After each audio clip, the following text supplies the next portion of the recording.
कृष्ण गोविंद हरे मुरारी, हे नाथ नारायण वासुदेवा। श्रीनाथ गोविंद सखा हमारे, एक नाथ गोविंद सखा हमारे, हे नाथ नारायण वासुदेव।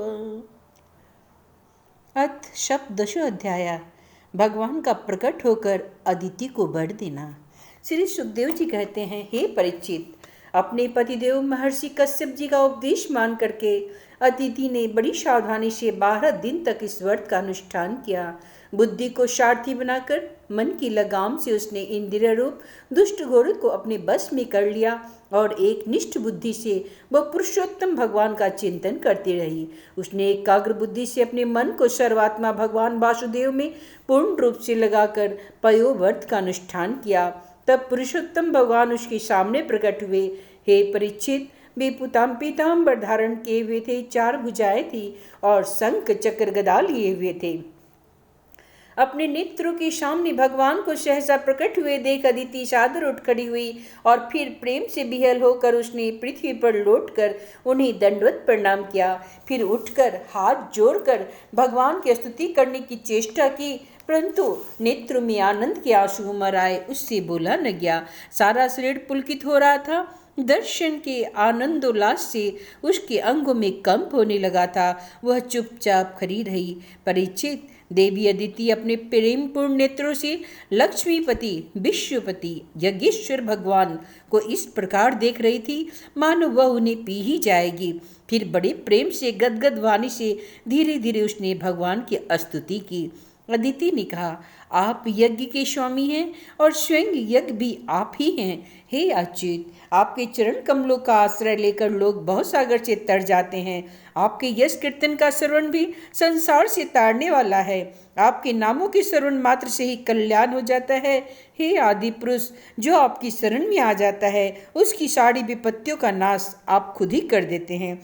हे भगवान, आप दिनों के स्वामी हैं, आप हमारे कल्याण का कारण बनिए। आप विश्व की उत्पत्ति, स्थिति और प्रलय के कारण हैं और विश्व रूप भी तो आप ही हैं। अनंत होने पर भी स्वच्छंदा से आप अनेक शक्ति और गुणों को स्वीकार कर लेते हैं। आप सदा अपने स्वरूप में ही स्थित रहते हैं। नित्य निरंतर बढ़ते हुए पूर्ण बोध के द्वारा आप हृदय के अंधकार को नष्ट करते रहते हैं। हे भगवान, मैं आपको नमस्कार करती हूँ। प्रभु अनंत, जब आप प्रसन्न हो जाते हैं तब मनुष्यों को ब्रह्मा जी की दीर्घायु, उनके ही समान दिव्य शरीर, प्रत्येक अभिष्ट वस्तु, अतुलित धन, स्वर्ग पृथ्वी पाताल, योग की समस्त सिद्धियां, अर्थ धर्म काम रूप त्रिवर्ग और केवल ज्ञान तक प्राप्त हो जाता है। फिर शत्रुओं पर विजय प्राप्त करना आदि तो तुच्छ छोटी छोटी कामनाएं हैं, उनकी संबंध में तो कहना ही क्या है। हे सुखदेव जी श्री कहते हैं, हे परीक्षित, जब अदिति ने इस प्रकार कमलनयन भगवान की स्तुति की तब समस्त प्राणियों के हृदय में रहकर उनकी गतिविधि जानने वाले भगवान ने यह बात कही। श्री भगवान ने कहा, देवताओं की जननी अदिति, तुम्हारा चीरकालीन अभिलाषा को मैं जानता हूँ।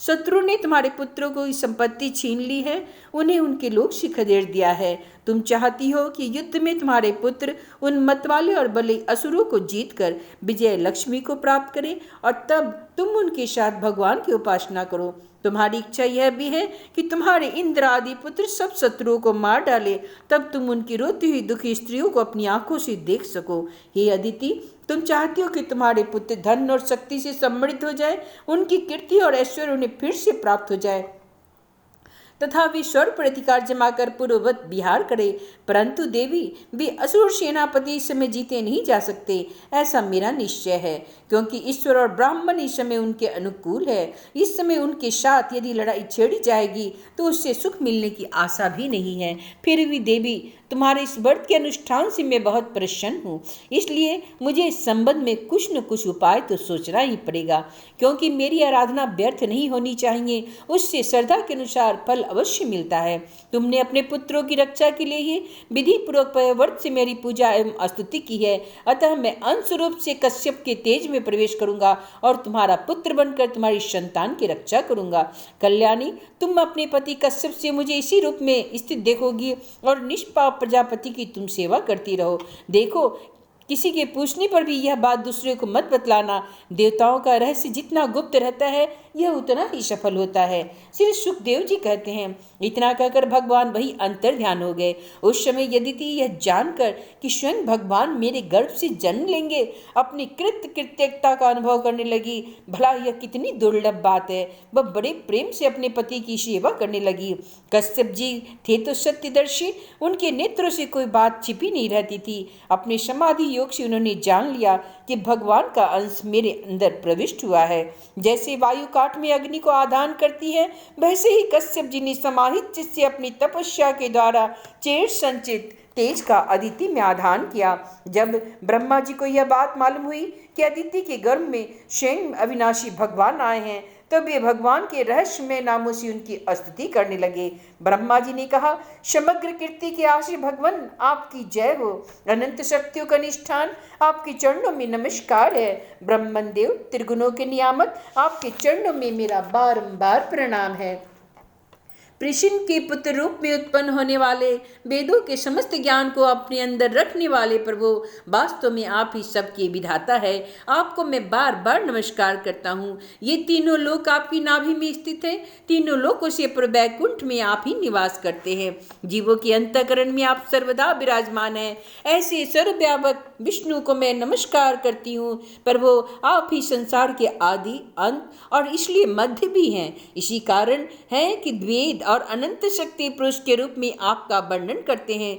जैसे गहरा स्रोत अपने भीतर पड़े हुए तिनकों को बहा ले जाता है, वैसे ही आप काल रूप से संसार का धारा प्रवाह संचालन करते रहते हैं। आप चराचर प्रजा और प्रजापतियों को भी उत्पन्न करने वाले मूल कारण हैं। हे देवादिदेव, जैसे जल में डूबते हुए के लिए नौका ही सहारा है, वैसे ही स्वर्ग से भगाए हुए देवताओं के लिए एकमात्र आप ही आश्रय हैं। इति श्रीमद्भागवते महापुराणे परमहंस्या संहितायाम् अष्टम स्कंदे वामन प्रादुर्भावे सप्तदशोऽध्याय। श्री कृष्ण गोविंद हरे मुरारी, हे नाथ नारायण वासुदेव। श्रीनाथ गोविंद एक नाथ गोविंद सखा हमारे। श्रीनाथ गोविंद सखा हमारे, हे नाथ नारायण वासुदेव।